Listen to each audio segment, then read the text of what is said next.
I am Dinesh Kumar from Polur, studying third year mechanical TPGI. ஒரு சூப்பரான question கையில இருக்கு, எடுங்க. எல்லாம் முக்கியமான பாயிண்ட் நோட் பண்ணுங்க. Even though drop wise condensation is more efficient. அப்ப நம்ம ஆல்ரெடி பார்த்தோம் drop wise condensationலாம் heat transfer அதிகமா இருக்கு. அப்ப heat transfer அதிகமா இருக்குனா அவன் தான் efficient. சரியா? எவன் வந்து அதிகமா கடத்துறானோ அவன் தான் பக்கா கடத்தல்காரன். யார் கடத்துறா? என்னடா ஆடியன்ஸ் தூங்கிட்டீங்க அதுக்குள்ள? கிரி drop wise condensation. அப்ப that is more efficient. அப்புறம் surface condenser are designed on the assumption of film wise condensation. இங்க பாரு முக்கியமான point. even though drop wise condensation தான் அதிகமான heat transfer இருந்தாலுமே we are designing the surface condenser. நாளைக்கு மதன் வந்து ஒரு கண்டென்சர் கம்பெனில வேலைக்கு போறான் வச்சுக்கேன்.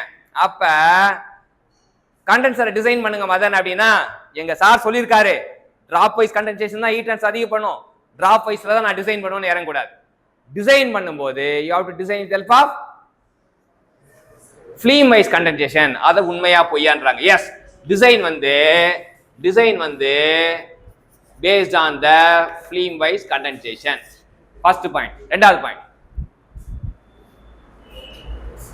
as a matter of particles. சாமி அங்க இருக்கு கூட்டம், சரியா? அப்படி சொல்லு. drop wise condensation can be maintained with the use of promoters like oleic acid. இங்க பாரு, drop wise condensation ஆல்ரெடி நம்ம சொன்னோம்.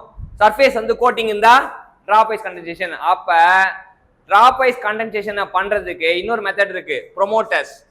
அந்த promoters என்ன promoters யூஸ் பண்றாங்க அப்படின்னா drop wise condensationக்கு oleic acid இதை யூஸ் பண்றாங்க. இது வந்து drop wise condensationக்கு oleic acid use பண்றாங்க. சரியா? we are using the promoters to have a drop wise condensation. oleic acid use பண்றாங்க, அதனால drop wise condensation நடக்குது. சோ ரெண்டுமே ட்ரூ தான், இதுவும் ட்ரூ தான். Design based on the film wise condensation. அப்புறம் ஓலிக் ஆசிட் யூஸ் பண்ணா, அதாவது ப்ரோமோட்டர் ஓலிக் ஆசிட் யூஸ் பண்ணா டிராப் வைஸ் கண்டென்சேஷன் நடக்கும்ன்றாங்க. இந்த ரெண்டா பேர் சரி. இதுக்கு காரணம் என்னன்னு சொல்றாங்கன்னு பார்த்தனா, drop wise condensation is difficult to maintain during the operation of device. Device வேலை செய்யும் போது டிராப் வைஸ் கண்டென்சேஷன் பண்றது கஷ்டம். சரியா?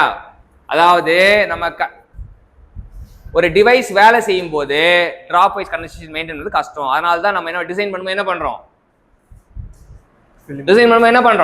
we are using film wise condensation. அதான் இந்த ரெண்டு பாயிண்ட் தான் நமக்காக கத்து கொடுக்க டிகே வந்தாரு. சோ டிகே தேங்க் யூ சொல்லுங்க பாப்பா எல்லாருமே.